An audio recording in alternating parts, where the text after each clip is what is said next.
mengisahkan tentang seorang agen rahasia yang ditugaskan dalam misi berbahaya yang menempatkan dirinya dalam situasi di mana harus berusaha menyelamatkan dirinya dari pengejaran para pasukan Pakistan yang ditugaskan untuk menangkapnya dalam keadaan hidup ataupun mati sekaligus. Dan karena hal itulah, dia dipaksa untuk melarikan diri dari bahaya besar yang akan dihadapinya di negara tersebut. Namun dia harus melewati penjagaan keamanan tingkat tinggi dengan kemampuannya seorang diri. Lalu akankah dia berhasil menyelesaikan misi tersebut? Yuk mari kita langsung ke alurnya. Namun sebelum lanjut, subscribe dulu ya, oke? Kita akan mulai pada akhir Perang Dunia II, di mana dunia pertama kali mengenal kekuatan nuklir dalam perang. Dan dari sanalah muncullah masalah, yaitu dimulainya persaingan baru di dunia, karena mereka menganggap kekuatan nuklir merupakan simbol kekuatan tertinggi. Kita ke tahun 1971, di mana untuk yang ketiga kalinya Pakistan harus kalah perang dari India. Oleh sebab itu, mereka harus membalas dendam dengan cara apapun. Dan satu-satunya cara agar mereka dapat mengalahkan India, yaitu hanya dengan kekuatan nuklir. Namun, perang tak dapat dimenangkan dengan senjata, tetapi dengan intelijen, yang merupakan kartu as bagi India yang disebut sebagai RAW, dengan agen rahasia yang berpusat di Delhi. Para agen RAW tersebar di beberapa tempat di Pakistan, mulai dari Peshawar hingga Karachi, yang bergerak tanpa senjata, tetapi mengumpulkan informasi yang akan dikirimkan langsung ke Delhi, yang dikepalai oleh seorang pria gagah berani bernama Kao. Cerita akan dimulai di sebuah tempat ibadah yang terdapat di sebuah kota bernama Rawalpindi, Pakistan, yang berlatar pada tahun 1974. Di sana kita diperlihatkan seorang pria yang berjanggut tebal dan panjang yang sedang melakukan doa bersama. Di sana juga terlihat seorang pria yang merupakan tokoh utama dalam film ini. Dia bernama Torik. Ini orangnya. Selesai doa bersama, ia bertemu seorang teman bernama Anwar. Ini dia orangnya.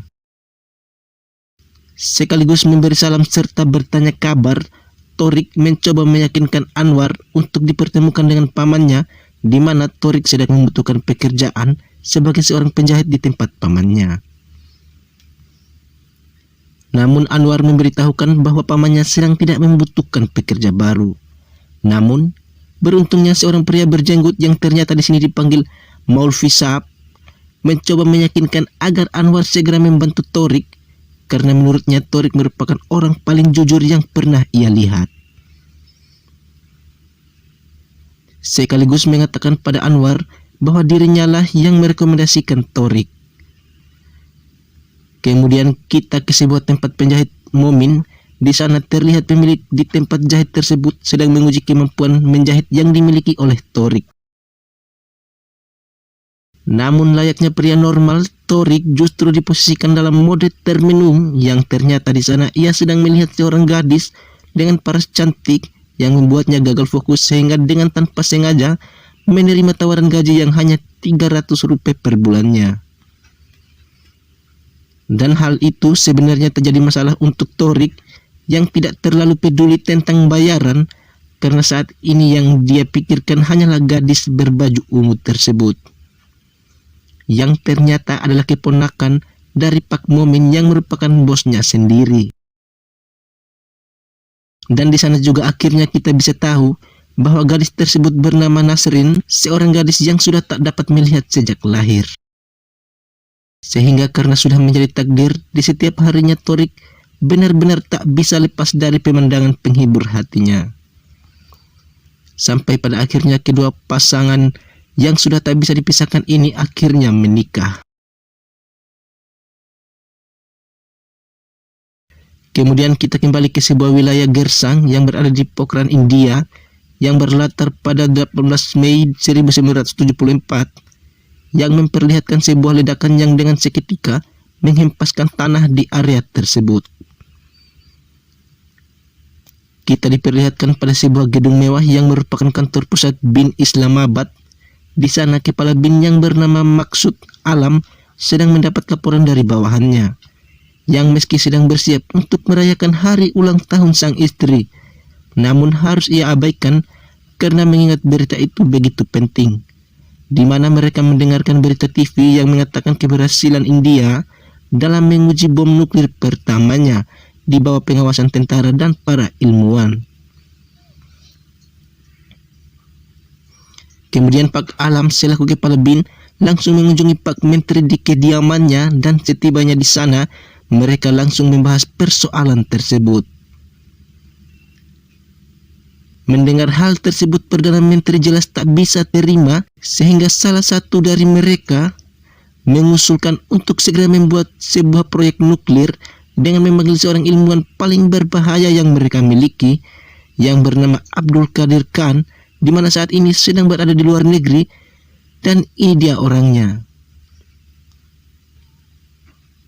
Dan dengan berpikir panjang, Perdana Menteri langsung menyetujui hal tersebut, serta segera mendatangkan ilmuwan yang dimaksudkan ke Pakistan. Namun untuk mencapai tujuan mereka, maka hal ini harus dirahasiakan dari dunia, dikarenakan Pakistan akan mengorbankan masyarakatnya harus kelaparan demi keberhasilan misi ini. Serta untuk mengalihkan perhatian dunia, mereka menuding keras India atas tindakannya, namun di sisi lain, dengan menyelundupkan komponen nuklir berbahaya melalui pasar gelap Eropa, mereka melancarkan misi nuklir ilegalnya. Serta keuntungan lain yang mereka dapatkan adalah mereka berhasil menghentikan India dalam percobaan nuklir keduanya. Kita kemudian kembali diperlihatkan pada sebuah kota bernama Rawalpindi yang berlatar tahun 1977, yang di sana terlihat tokoh utama kita Torik bersama sang istri tercinta yang tengah bersiap untuk bekerja, yang di sana kita akan melihat sebuah kejadian yang membuat Torik teringat akan kematian sang ayah. Hal ini muncul ketika sang istri meminta Torik untuk merasakan keberadaan bayi mereka. Lalu kemudian terlihat kepala Rao yang bernama Kao sedang menemui ibu negara yang bertujuan untuk menyampaikan informasi penting, yaitu mengenai Pakistan yang sedang berupaya membuat bom nuklir. Dan setelah dijelaskan panjang kali lebar, akhirnya mereka pun bersepakat untuk membeberkan hal ini kepada dunia dengan cara menyusupkan seseorang intelijen dengan latar belakang yang kurang menonjol, dan orang itu ternyata adalah Torik. Kemudian kita diperlihatkan pada Torik, di sana dia sedang mendapatkan panggilan telepon, serta di sana pula ia diperingatkan oleh seorang akan jati dirinya sambil menyindir Torik yang telah menikahi wanita Pakistan agar ia tidak menjadi seperti ayahnya. Yang disinilah akhirnya kita tahu bahwa ayahnya merupakan seorang agen Rao yang harus tewas di depan matanya sendiri setelah melakukan aksi bunuh diri. Kemudian orang tersebut menjelaskan kepada Torik bahwa dia akan ditugaskan dalam sebuah misi besar, di mana dia harus menggali informasi tentang lokasi pembuatan nuklir ilegal yang berada di Pakistan untuk disampaikan langsung ke kota Delhi. Dan inilah Mission Manju. Namun sebelum mulai misi, Torik diperintahkan untuk menemui seseorang dengan sebuah kode rahasia rempah gorila. Dan Torik langsung pergi menemui orang tersebut. Sesampainya di sana dengan kode rahasia yang telah diberitahu, orang tersebut langsung mengenalinya, kemudian mempersilahkannya masuk dan memberikan sepucuk senjata. Namun Torik yang merasa tak butuh malah menolaknya. Torik yang sudah sangat terlihat sebagai seorang mata-mata dengan sangat mudah memulai pencarian informasi dengan menyusup ke rumah sang jenderal sebagai seorang penjahit, yang dimana sebenarnya Torik dengan sengaja telah melepas kancing baju sang jenderal saat hendak mengantarkannya. Di rumah sang jenderal, dengan lihainya memainkan peran sebagai seorang intelijen, Torik akhirnya mendapatkan informasi bahwa Pakistan memiliki seorang hebat dan pintar, sehingga mereka telah mendatangkan ilmuwan terbaik untuk misi nuklir yang sedang mereka bangun. Dan dari sana akhirnya Torik memulai penelitiannya dengan mencari daftar nama para ilmuwan yang dimasukkan, serta menyalinnya dalam sebuah catatan untuk mempermudah penelitiannya. Dan berkat usahanya yang keras, Torik akhirnya berhasil menemukan informasi penting tentang ilmuwan yang saat ini sangat diandalkan dalam proyek bom nuklir Pakistan. Namun ketika akan hendak menyampaikan informasi ini, atasan Torik malah tak mau terima dan malah memecat Torik dari misinya tersebut karena dia merasa Torik telah memberikan informasi yang tidak dia butuhkan. Dan hal ini tentunya membuat Torik sangat kecewa karena merasa telah gagal. Dan lebih parahnya, di sana dia juga dipergoki ayah mertuanya yang menuduh Torik telah menduakan anaknya. Dan hal itu ternyata diketahui oleh pria yang selama ini telah diam-diam mengikuti Torik, yang dimana ia telah diperintahkan agar membunuh Torik jika sewaktu-waktu membuat masalah. Dan karena menganggap penyamaran Torik telah terbongkar, maka dia harus melakukan tugasnya, sehingga akhirnya Torik yang tiba-tiba harus terkejut melihat telah ada pembunuh yang menodongkan senjata harus terdiam. Karena sebenarnya orang tersebut bukan membunuh Torik, tapi justru menghabisi nyawa sang mertua yang sebenarnya sama sekali tak mengetahui apapun dan harus meregang tanpa alasan. Torik yang terlihat marah dengan kejadian itu akhirnya menemui pembunuh yang merupakan sahabatnya sendiri dan langsung menghajarnya. Namun tiba-tiba muncul si pria berjanggut yang menghentikan kejadian itu dan membongkar penyamaran mereka sebagai mata-mata. Dan akhirnya mereka bersepakat untuk bekerja sama dalam menyelesaikan misi yang pernah diterima Torik.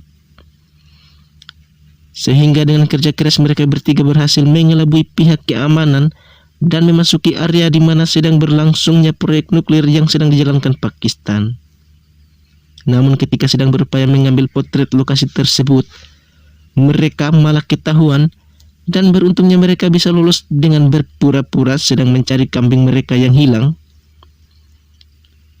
Setelah mengumpulkan bukti yang kuat, mereka harus mengirim bukti tersebut secara langsung ke Delhi. Namun, mereka harus berupaya agar bisa lolos dari penjagaan serta pemeriksaan keamanan yang begitu ketat. Torik sebagai seorang agen yang sudah sangat terlatih akhirnya berhasil lolos dari pemeriksaan keamanan dan segera menaiki kereta dengan menggunakan paspor milik seorang pria yang sudah ia sekap. Namun saat di perjalanan, para pihak keamanan yang berada di kereta tersebut mendapat perintah untuk menangkap Torik yang telah memalsukan identitas dengan menggunakan nomor kursi pria yang disekapnya tadi. Torik yang menyadari bahwa dirinya sedang diincar lalu menaruh sebuah amplop ke dalam tas milik seorang nenek yang berada tepat di samping tempat ia duduk. Kemudian terjadi aksi pengejaran terhadap Torik yang tidak ada lagi pilihan selain dirinya harus baku hantam dengan para pasukan yang ada di kereta itu. Namun akhirnya Torik berhasil meloloskan diri dari pengejaran dengan melompat ke bawah jembatan dan bertemu kembali dengan kedua temannya. Kemudian mereka langsung memberikan informasi ke Delhi agar mengambil bukti kejahatan yang telah ia sisipkan ke dalam sebuah tas milik sang nenek. Sehingga dengan bukti serta sambal rambut yang dari para tentara Pakistan yang berjaga di lokasi proyek tersebut, mereka akhirnya dapat memastikan lokasi serta kebenaran dari proyek rahasia yang sedang dijalankan negara tersebut. Bersamaan dengan itu, negara Israel yang juga sudah mendapatkan informasi sedang dalam upaya untuk menghancurkan lokasi yang dicurigai sebagai tempat berlangsungnya proyek itu, telah mengirim pasukan tempurnya untuk menembaki lokasi tersebut. Dan karena kejadian itu, akhirnya penyamaran dari semua anggota RAU di Pakistan mulai terbongkar satu persatu. Dari mereka yang telah terdeteksi akhirnya dibantai secara tiba-tiba. Namun Torik tak mengetahui hal tersebut sama sekali karena ia tak bisa menghubungi para sahabatnya lagi sebab pemerintah Pakistan telah memutuskan semua jaringan komunikasi. Dan masih dengan tak curiga, Torik sedang mempersiapkan penerbangan dirinya dengan sang istri menuju Delhi. Yang akhirnya salah satu sahabatnya yang telah mengetahui bahwa kini mereka dalam masalah besar menyuruh Torik untuk segera pergi dari sana karena ini mereka sedang dalam pengejaran. Sehingga tanpa berpikir panjang, Torik langsung segera membawa sang istri menuju bandara. Namun sesampainya di sana, pihak pemerintah yang juga telah berada di lokasi langsung menunjukkan foto Torik sebagai buronan. Sehingga di sana tak ada pilihan lain, ia harus berupaya bersembunyi. Namun ia tak mau istrinya tahu sebab ia tak ingin sang istri dalam bahaya. Meski istrinya sudah bertanya karena merasa tingkah aneh yang dilakukan Torik, namun Torik terus meyakinkan sang istri bahwa semuanya baik-baik saja. Dengan sangat berhati-hati, Torik akhirnya berpesan kepada sang istri untuk pergi lebih dulu serta menitipkan sebuah amplop yang berisikan tulisan tangannya. Kemudian ia pun bersembunyi. Namun ketika sang istri hendak melewati pintu terakhir, para anggota yang sedang mencari mereka tiba-tiba muncul, sehingga membuat Torik harus mengalihkan mereka dengan teriakan agar menyelamatkan sang istri. Dengan hal itu akhirnya orang-orang tersebut akhirnya memilih mengejar Torik, sehingga pengejaran dan pertarungan pun berlangsung sengit, dihiasi adu tembak yang akhirnya membuat Torik terpojok. Sambil bersembunyi, ia terus memastikan bahwa istrinya akan benar-benar terbang ke Delhi. Dan setelah itu ia pun pasrah untuk terbunuh karena sudah tak berdaya dengan peluru yang sudah bersayang di dadanya. Kemudian kita melihat betapa bersedihnya sang istri yang telah tiba di Delhi setelah mendengarkan isi surat yang dituliskan oleh Torik sebagai pesan terakhir bagi sang anak dan juga sang istri. Dan kemudian film pun berakhir.